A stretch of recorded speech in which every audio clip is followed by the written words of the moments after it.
મારા પપ્પા છે, મને જ લઈ દે ખાલી. તમે ખાલી મને જ લઈ દો ને. તને લઈ દેવાનું હોય ને. આ ફોટો ફ્રેમ મારી ફ્રેન્ડે મને ગિફ્ટ કરેલી છે. તડકો બહુ બધો છે તો અત્યારે થોડોક ઇમોશનલ થવાનો ટાઈમ આવી ગયો છે. આ મારો પેલો આઈફોન હતો. આ મારો છે નવ ઘર. આમાં છે SPF 50+ PF4+. પૂરેપૂરો જોશ છે. એમ કે તમે લોકો પૌણેતર રાખો કે ન રાખો પણ ગરબા રાખવાના. મને ન ભાવે. બહુ જ આનંદ કેવો ભણાય એટલે આવું ભણવાનું છે ફરજિયાત. તો જય માતાજી ને જય શ્રી કૃષ્ણ બધાને. આજની સવાર અમારી થઈ ગઈ છે અને ઘડિયાળના કાંટા ફટ ફટ ફટ ચાલવા માંડ્યા છે. અત્યારે 9 વાગી ગયા છે અને અહીંયા મમ્મી નવા પગલું છણિયા નાખે છે. જૂના બિચારા ધોવામાં નાખી દીધા. અને હા, તમે કહેતા હશો કે આજે કેમ એટલું બધું મોડું થઈ ગયું, પણ અમારા લગ્નની તૈયારી ચાલે છે તો બ્લોગમાં એન્ડ સુધી બન્યા રહેજો. કેવી મમ્મી તમારે જોશ છે તૈયારીનો? ફૂલ પૂરેપૂરો જોશ છે. બધાને બોલાવાના છે એવું કહી દીધું છે. તો મમ્મી હસે છે મનમાં ને મનમાં. શું મમ્મી તમને હસવું આવે? તમે દર્શન કરી લ્યો માતાજીના. આ અમારા ઘરનું નાનું અને નાજુકડું મસ્ત મજાનું મંદિર છે. અહીંયા રાધા કૃષ્ણની છબી છે. મમ્મી થોડાક શાંત શાંત લાગે છે. મમ્મીને હવે લગ્નની તૈયારી મગજમાં ઘૂસી ગઈ છે. શું કેવું તમારું? દેખ રહે હો હસ્તી, દેખ રહે હો કિતને શર્મા રહે હો. એમ કે તમે લોકો પૌણેતર રાખો કે ન રાખો પણ ગરબા રાખવાના. ખાલી ગરબા જ રાખવાના છે આપણે. તમ તારે મેરેજ નું તો આયોજન હોય કે ન હોય. મેરેજ અમે પાર્કિંગમાં કરી લીધા છે એટલે મેરેજ નથી રાખવાના. હવે સીધા ગરબા જ ખાલી ગરબા રાખવાના છે. ચણિયા સોળી છે ને 10 મીટરના ચણિયા કરાવી નાખજો. 10 મીટરના ચણિયા કરાવીને પહોંચી જાજો અમારા ઘરે. ઘરે તો નહીં પણ અમે લોકેશન આપશું ત્યાં. શું કેવું? લોકેશન આપી દઈશું ત્યાં રાખી નક્કી. હા, પાર્કિંગમાં થઈ જાય નક્કી નહીં. શું કેવું તમારું? શેરીમાં રાખી દઈએ ગરબા. શેરીમાં રાખી દઈએ. ગરબા તો ગમે ત્યાં લેવાય ને. મેઇન તો શું હોય કે ડીજે હોય અને એવું લાગશે તો ઢોલ વાળા રામ ઢોલ. મમ્મીને ફોન આવે છે તો એ કરી લે વાત. ત્યાં સુધી હા, હું તમને એક વસ્તુ બતાવી દઉં. આપણે કીધું હતું કે દરરોજ એક પ્રોડક્ટનું રિવ્યુ કરશું આપણે. હા, હું ઇન્સ્ટાગ્રામમાં મિની બ્લોગ ચાલુ કરું છું મારા અને મમ્મીના. ઉર્વિશેના ત્યાંથી ને અપલોડ કરશે. તો તમે લોકો મને બહુ જ એમ કહેતા હતા અફોર્ડેબલ એવું સનસ્ક્રીન કે જે અમને સજેસ્ટ કરો. તો એ આ સનસ્ક્રીન છે. તમે આનો સ્ક્રીનશોટ લઈ શકો છો અને એમેઝોનમાં સ્કેન કરી અને તમે નાખી શકો છો. બહુ અફોર્ડેબલ સનસ્ક્રીન છે. આમાં પ્રાઇસ લખેલી છે 731. થોડીક લિટલ બીટ ઓફ હાઈ છે બટ આની ક્વોન્ટિટી બહુ વધારે છે.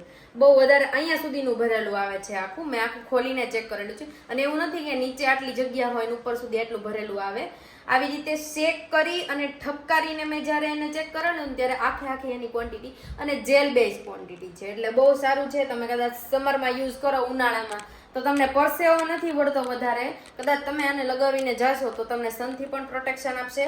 આમાં છે SPF 50+ PF4+ છે. એટલે પૂરેપૂરું તમારી સ્કિનને સનબર્નથી પ્રોટેક્શન રહેવાનું છે.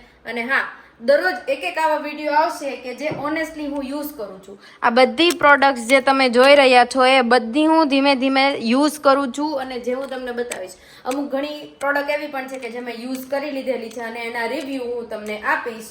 અરે મહેક, તું શેમાં બેઠી છો? આ મારું છે નવ ઘર. બોલ, કબાટમાં ગીરીને બેહી ગઈ છે. જોયું? બાપરે, કોણ પહોંચી રહે મમ્મી? કોણ પહોંચે? કોઈ પહોંચે તને? તો પછી 3 ખાના વાળો કબાટ છે 3 ખાના અને વાળો એમાં કબાટ છે. ગીરીને અંદર બેઠી છે. એમાં હું ઘર ઘરતા રમું છું. બોલ, બધું જોયું? સામાન સામગ્રી બધું આમાં. તો પછી અંદર આ મારો બેસી. પેલો આઈફોન હતો જે મને મારા પતિદેવે ગિફ્ટ કરેલો કંકુ પગલા અને લગ્નના દિવસે. ચાર્જર આપ્યું. એમ ન કહેતા ચાર્જર નથી આપ્યું. એમ બતાડી જ દઉં તમને લોકોને. લાડથી રાખવા વાળા એક મમ્મી છે તો પછી એમ જ થાય ને. અને હા, આ ફોટો ફ્રેમ મારી ફ્રેન્ડે મને ગિફ્ટ કરેલી છે. સરસ. નામ છે ઉર્વશી. સરસ. એને બધી જ યાદો કેપ્ચર કરી લીધી હતી અને પછી એને આ ફ્રેમ મને આપી. જ્યારે મારે અમરેલી થી સુરત આવવાનું હતું ત્યારે એક દિવસ બોલાવીને બપોર વચ્ચે ફોન કરીને મને કે થેન્ક યુ ઉર્વશી, તું આવ ને આવ, ગમે ત્યાં છો તું આવ ને આવ, મારે તારું કામ છે. ત્યાં તો ગઈ, ત્યાં તો બેને ફ્રેમ રાખી હતી યાદી માટે. થેન્ક તો યુ આવું જર્મની લઈ જઈશ. ને તો હવે અમે ફ્રી થઈ ગયા છીએ. અહીંયા કપડાં પણ બધા સુકવાઈ ગયા છે. મમ્મીએ સૂકી દીધા કેમ કે હું અને મમ્મી બંને કબાટ સારો કરતા હતા. 11:30 જેવું થઈ ગયું છે. 11:30 ઉપર, આમ તો હમણાં 11 વાગી જશે. પછી અમે જમીને સૂઈ જશું કેમ કે આજે અમારા ક્લાસીસ થોડું વહેલું જવાનું છે. વાળવાળા બેનને હવે મારે કેવું પડશે કે માથેથી આપવું તો થાય. દરરોજ આવી જાય એને એમ જ થતું હોય છે ને લોકોને દરરોજ વાળા જશે એમ. ભાઈ હવે માથેથી દઉં ને તો થાય. દેખાતા તો નથી કે ભાઈ. અહીંયા નીચે સરોજબા આવી ગયા છે. મમ્મી અહીંયા એના ડ્રેસના પ્લેટ ખોલે છે. આજે ફાઇનલી હેતલ માસી ફ્રી થઈ ગયા છે. અને દાદા, હેલો દાદા. દાદાએ આપને હાઈ કરતી તું. બા નથી દેખાતા. બા ગયા છે ટાટા. આ બીજા બા છે. હવે માથેથી દઈ દઉં તો થાય. તો અમારા બધાને એક ખુશ ખબરી આપવાની છે. રેડી બધાય? શું હશે વિચારો તો. ફાઇનલી તમારી બધાની ઈચ્છા પૂરી થઈ છે અને અમે લગ્નનું આયોજન રાખીએ છીએ. બધા થોડાક શોખમાં આવી ગયા છે. સોનલ માસી કે તારી વાત જ એવી હોય તો વિચારમાં જ પડી જાય. તમારું શું કેવું? કેવી એક્સાઇટમેન્ટ? બહુ જ આનંદ કેવો? એટલે આવું ભણવાનું છે, ફરજિયાત છે. પેલા નહોતા ભેળા એટલે હવે ફરજિયાત પેલા તમારે રહેવાનું છે. તો સોનલ માસી મમ્મીની જેમ વિચારમાં પડી ગયા છે. હા, વિચારમાં પડી જાવ ને, આજે તો ભણવાની બેઠી છે તારે. તો ન પડવી વિચારમાં. હા, જો જેટલી મમ્મીને ટેન્શન હોય એટલી સોનલ માસીને અહીંયા ટેન્શન હોય કે હજી તારે ભણવાનું બાકી છે. પણ અમે તોય લગ્ન રાખી દઈએ છીએ બધા કહે છે એટલે. મમ્મી કે મારે ઉપાધિના પાર નથી ને એમાં તો લગ્ન ની કરે છે. શું કેવું તમારું? હા, ઈ વાત છે. જ્યારે મેં હેર વોશ કર્યા હોય ને ત્યારે મમ્મી જ મને ગૂંચ કાઢી દે. ક્યારે અત્યાર સુધી મેં કાઢી જ નથી ગૂંચ મારી જાતે. ખબર જ હોય બળતરાઈ મારે હોય એમાં લગ્ન ક્યાં કરી દેવા કે. જો આવું કઈ છે અત્યારે. ભલે મજાક ઉડી રહી પણ લગ્ન તો રાખવાના જ છે આપણે.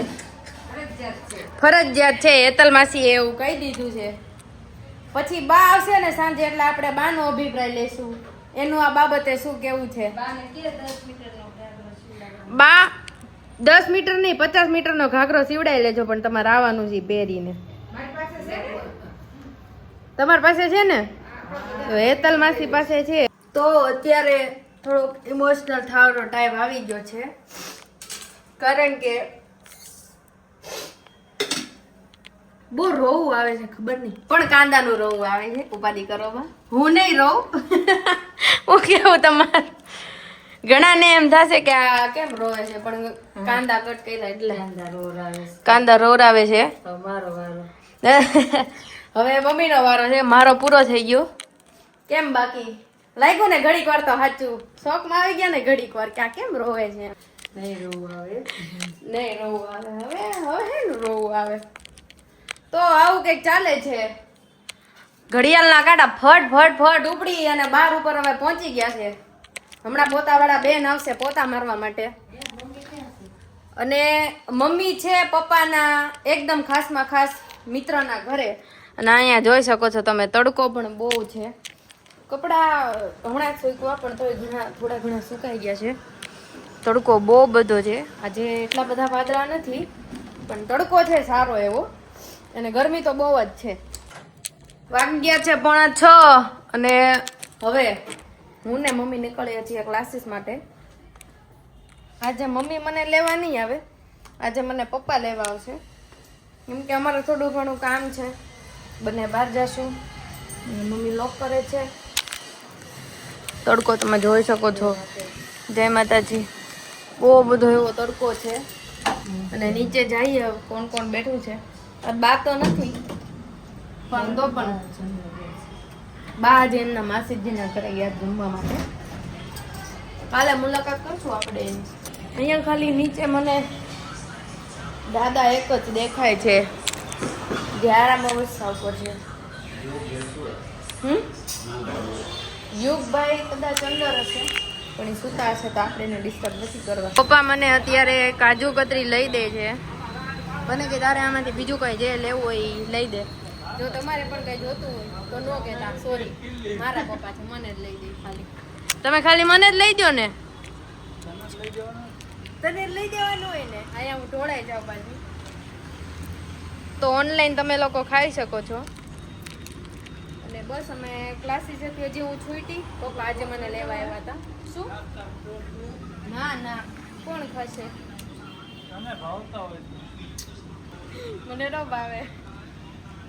એટલે ડોક્યુમેન્ટનું થોડું ઘણું અમે કામ પતાવ્યું અને બસ હવે કદાચ 9 જેવું થઈ ગયું હશે અને અમે ઘરે જાશું, જમશું. વિડીયો અહીંયા પૂરો થાય છે અને તમે કમેન્ટમાં જરૂરથી કહેજો કે તમને વિડીયોનો કયો પાર્ટ સૌથી વધારે ગમ્યો છે. અને હા, જો ચેનલને સબસ્ક્રાઇબ ના કરી હોય તો સબસ્ક્રાઇબ પણ કરી લેજો, લાઇક શેર કરવાનું ના ભૂલતા. તો કાલે મળી આવે. જય માતાજી, આવજો.